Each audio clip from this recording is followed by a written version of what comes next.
So on COVID and post-COVID, what my thoughts on the startup ecosystem. Uh, First of all, as you already know, COVID really created a disruption, and at the same time, it accelerated the digital transformation. Also accelerated digital adoption across the industry. You name the industry everywhere. Digital adoption has increased because of COVID. This has triggered a lot of opportunity for startup ecosystem. And what I can see is there is a clear two eras of startups. Startups which were pre-COVID and post-COVID. What has happened is there were some startups which were very early stage, seed funded, such kind of startups which did not have much of good business cases. They collapsed during COVID. You know this because of lockdowns and other things. But the companies which have really gone beyond this COVID phase, they have evolved more resilient and really powerful. So there are many examples which you can see here. One of the big shift after COVID is the diverse domains. Pre-COVID, typically we could see startups in finance, in e-commerce, edtech, and typical domains. That's the domains in which pre-COVID we had startups. But in post-COVID scenario, we could see some diverse areas, healthcare, for example, agri-tech. Many of these domains have become very important post-COVID. I will give you some examples. See, there is this company called Brainside AI. It's a Bangalore-based company, healthcare company. So this is basically modeling brain and simulating it, thereby predicting what kind of brain disorders are there. And, it can predict early stage dementia and such kind of diseases. You can see the impact of such startups. This you could see post-COVID. Similarly, some great startups, you might have heard the story of Skyroot Aerospace. It's the first Indian startup which test-fired multiple rocket propulsion systems with the vision of opening space for all. Such brave startups evolved during COVID and really became big. You could see, I can give many examples. You could see one company called E-Plane AI. This is basically a flying electric taxi. Its vision is to have a vertical takeoff, have affordable flying experience. This is amazing. Such kind of startups, typically you see abroad.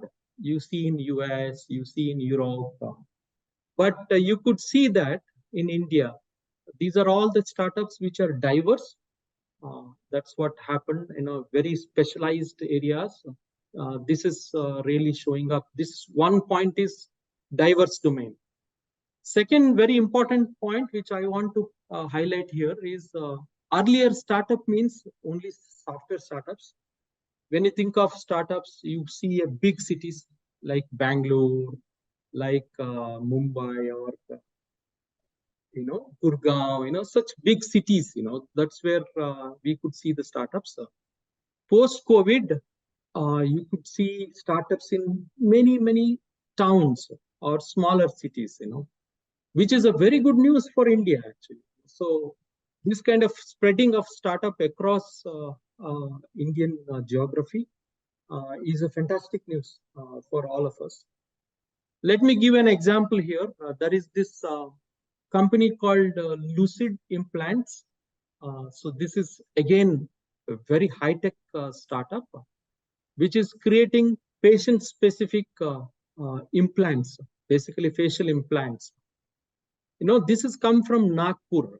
A couple of surgeons, engineers joined together to create such a powerful startup, and it's doing well. These kind of startups are doing well. Which is a great story. So we can see the COVID in general created a big disruption, but it is actually made startups mature. It has made startups deep. It has made startups wide, which is spread across multiple domains. It has also made startups going to towns from the cities. We can see a different scenario post-COVID. I'm highlighting here more on product startups, not the typical software SaaS companies. There are a lot of things already written in press on software startups. I'm really focusing on product startups, which are other side, which are less spoken in press media. So that's what I see. So that's my thought, especially on impact of COVID and what has happened post-COVID. Basically, I'm really thrilled to see the evolution of startup ecosystem in India.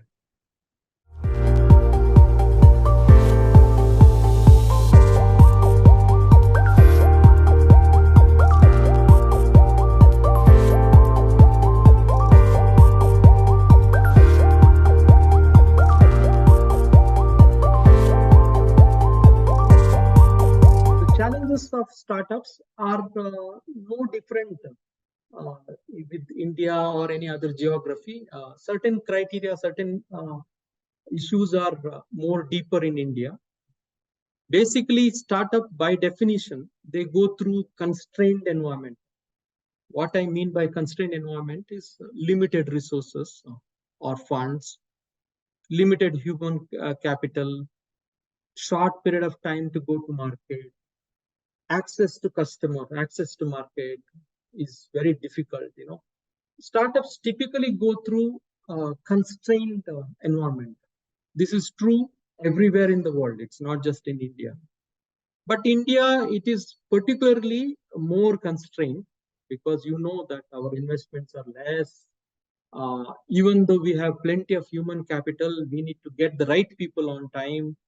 Our market is not that mature compared to other geographies. The challenges are more serious in India compared to any other geographies. Now, again, I'm coming back on product startups. This is particularly very difficult for product startups because product startups need physical product to see and use and experience. Now, creating something physical takes a lot of energy. You need to innovate, of course, design things and really manufacture. Then you give it to some customer. Customer doesn't like it. I'm giving many examples. I just gave many examples, whether it is e-taxi or flying taxi, or whether it is a drone, anything. You need to physically make. It takes a lot of resources. Now, this is one of the big challenge startups go through. And here, what they can do really is to adopt digital technologies. What I mean by digital technology, nowadays, you have software which can pretty much simulate everything. You can design, you can simulate, you can virtually do everything. You can create virtual twin of your product. By doing so, even without creating a single physical prototype, you can really make your customer experience. How does it really feel like it? And these are all the software, and we are one of the software company which creates such powerful software here. And startups need to spend energy, time, resources on this kind of virtual tools, especially the product startups. And they are cheaper to explore. You can have 100 iterations. You can make any kind of choices. See, and once you are really sure that this is the thing which I want to go, then only go for physical prototypes. So this is one of the things. By adopting digital technologies, especially virtual twins, they can save a lot of resources, especially the time, money, and the effort in making this. Again, there are, I can give you companies which are really doing such kind of things. So like there is a company called General Aeronautics. Bangalore-based company, which is basically a agri-tech company applying the power of drones for agriculture. Again, this is a fantastic concept, really required for India. Again, how do you really create a drone without actually making it? They do everything in virtual first, try it out, and then they really create the physical item. This is the way to go for any company, which is really creating products here. And this is one of the thing, your constrained environment, constrained resources. This is one of the challenge of any startup. Second big challenge of startup is poor execution. What happens is people who are in startup world, they think startup is fancy. Your idea, once you have an idea, people think that that's done. Everyone appreciates idea. Everyone. So people romanticize on ideas, forget about actual execution. It's about 10% of idea, 90% of actual execution of your startup. So poor executions will make companies fail. This is one of the basic reason many companies, very good ideas, fail. And similar to that idea, some other companies succeeded. So execution, focus on execution. Again, companies need to adopt digital tools, need to have tight governance, should have a real, company kind of mindset, really being profitable, right in everything what we are really doing, everything company does, and need to really focus on execution. And usage of digital tools for operations, execution is excellent, extremely important for really avoiding this. The third big thing which I can see is access to the target market, the customers, basically. This is another challenge. And this is, again, very difficult in Indian context. Many of the companies, if you're a B2B company, you need to meet other customers. Indian companies in general are risk averse. Situation is slightly changing now. So companies would like to use a product which has already been established, something like that, rather than startup products. This is a challenge.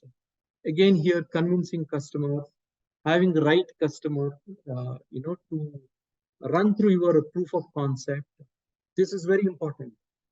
Again, here, using digital technologies to reach out you wide range of customers, and finally selecting with whom you want to run your first MVP, minimum value product, So, so that is very, very important.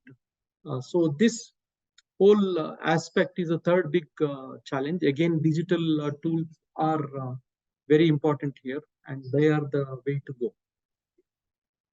And once startup passes through the phases, different phases, startups really get into scaling issues. That's the fourth big challenge, scaling. Many companies succeed in the initial product, but when they really try to add customer inputs and expand their products, this is where companies really fail. So they try to imitate established companies. This is where, again, focusing on what is your core value, where you are really focusing, which product you are really wanting to do. You are not copying some well-established company. This is extremely important here. And be really focused on execution, focused on customers. This is really required for startups. Basically, it is a lot of hard work. It's no more what you call, easy work. It's a real hard work. Startups really to succeed and scale. It's a real hard work. People generally think it's really fancy to be in startup, but it's really tough one.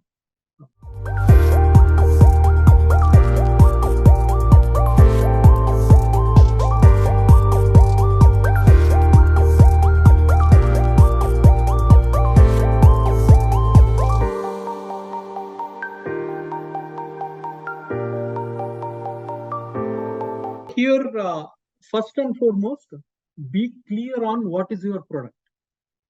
You know what you want to do and what you don't want to do. Be very clear and explain your MVP, target customer, how do you become profitable, how do you really get this, need to be very clear. So when you are really pitching to investors, so this is, everyone really looks for it. You need to have right team, of course, right qualification of people in the company. Really, teams should be team. It's not the collection of people, which means all the people should work together to make the company. These are all basic things when you really pitch for investors. But having a clear idea about product is extremely important. Nowadays, investors are looking for more on customer acquisition cost, retention cost, than the product development cost. Typically, any founder of a startup person will have great idea. Focus is on how to make my product, and customer acquisition is afterthought. Okay, this is my product, I want to sell. Now, where is the customer? This is a mindset. But successful startups are the ones who have very precise idea of what kind of customers you are going to meet or work together. And this is where the customer acquisitions, retention cost, all this becomes very important. And VCs really look forward for companies which are really looking towards customers as well. It's not just product. It's, I'm really happy with product. It doesn't mean anything, as long as customers are not there. So that's the second point. Nowadays, especially for product startups, companies or investors are really looking forward for full stack company, which means what is your overall strategy for manufacturing, supply chain, your distribution, how does it is going to work? All that investors are going to ask. It's not just POC they're going to look at. So it's kind of a full stack company they are looking, especially for product startups. These are the topics entrepreneurs should keep in mind when they're pitching to investors.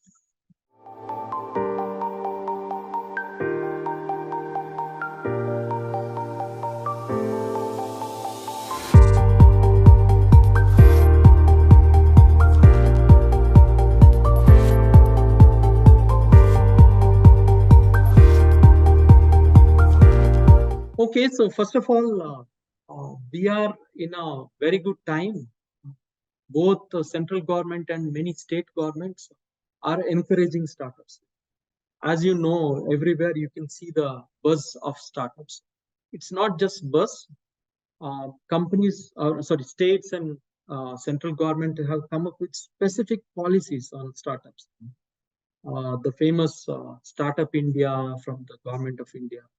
And many states have come their own startup policies. They have already done a lot of things.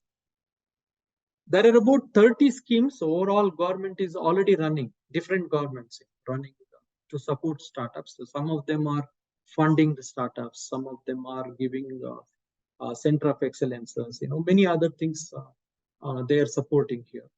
And of course, simplified processes of registering company, licensing, taxation, all this got simplified over the last few years. I'm telling first what government is already doing. eKYC, Aadhaar, India Stack, these are all the good things our government is doing already to enable startups, which are very good for the country and for the startup ecosystems. Many governments are already working with many incubators. Some of them have created incubators and accelerators.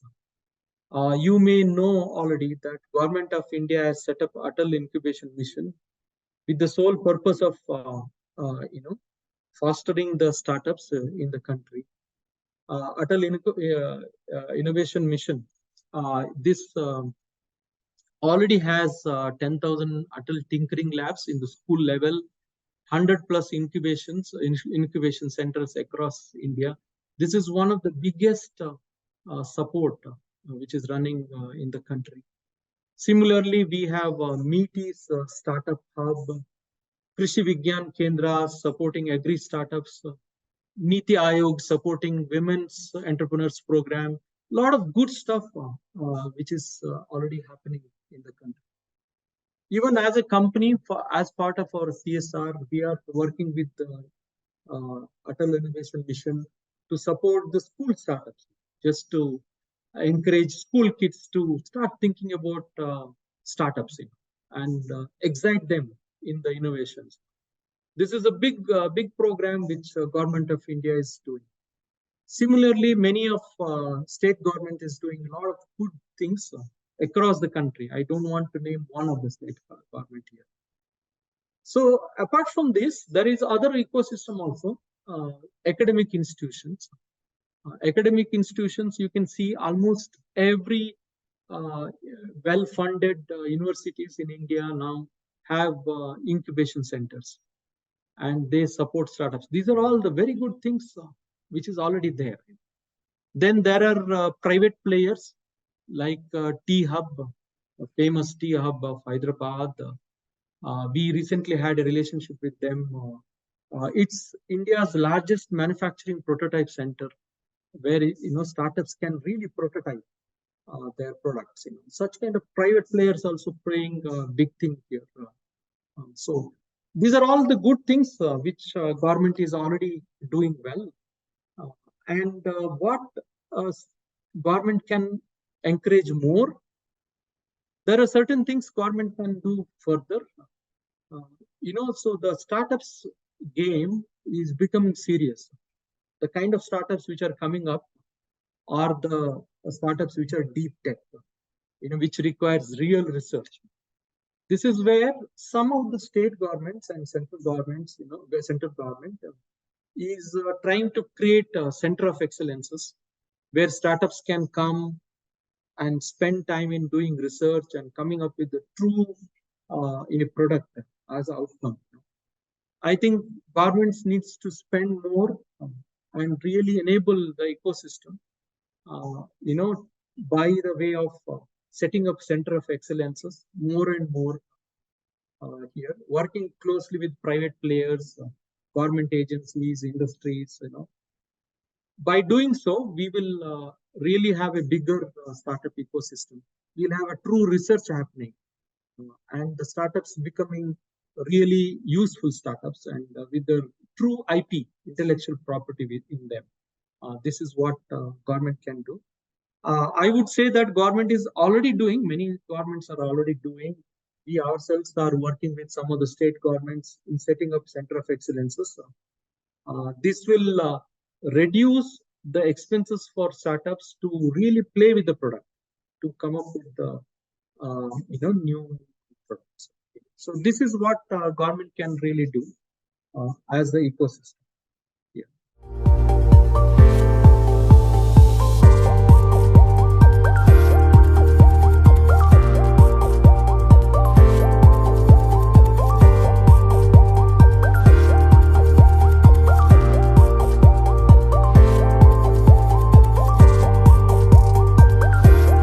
Okay, so I see that startup ecosystem is maturing faster. As you know, India is already third largest startup ecosystem. It is maturing faster here, which means the ideas behind startups are more serious, IP-led. There is a wave of deep tech companies which are coming up. Recently, you have seen a statement from our ex-chairman of ISRO, Dr. Shivam, telling that our frugal engineering is not just good enough. We need to invest in powerful rockets. So he made a statement on space technology. But in general, frugal is in our mindset, Indian mindset. We call it as jugaad, and we we are really excelling in the minimum investment, how to innovate in that condition. This is there. But now, if you are going into deep tech, so we need to really invest on technology. We really need to go forward and find out, uh, real IP which will drive the new products rather than doing some jugaad. I see that while jugaad is important, and Google mindset is, in our blood, the startups are going to get more and more serious, and bigger money is going to be invested, and deep tech startups are going to evolve. Very serious startups are going to evolve, and this is what I see in the coming days. And when it comes to investments, the investing community, gone are the days where you put some money and get the returns very quickly. Deep tech companies require longer gestation period, big purse compared to small investments. Big purse is required, and failure rate is also quite high. You may not really get success in every investment. So this is going to mature. I'm expecting that the whole ecosystem is going to mature, and serious startups are going to come, and this is the way forward. So the simple startups are pre-COVID. The serious deep tech startups are the future of India and future of startup world here, and this is going to happen. So in short, the investor need to have patience, longer patience. Startup founder need to really have an IP, and this is the way forward, and this is how it is going to shape up. I'm expecting. I gave some examples of really brave, or brave startups who have real dreams. Whether it is launching satellites, or creating a rocket propulsion system, or really taking to a flying electric taxi. These kind of things are going to evolve, and that's the way forward. That's what's going to happen. In a software side, of course, SaaS is a way forward, and Indian companies are going to go global, and they're going to make big news. A lot of press is already there in this area. So that's what I want to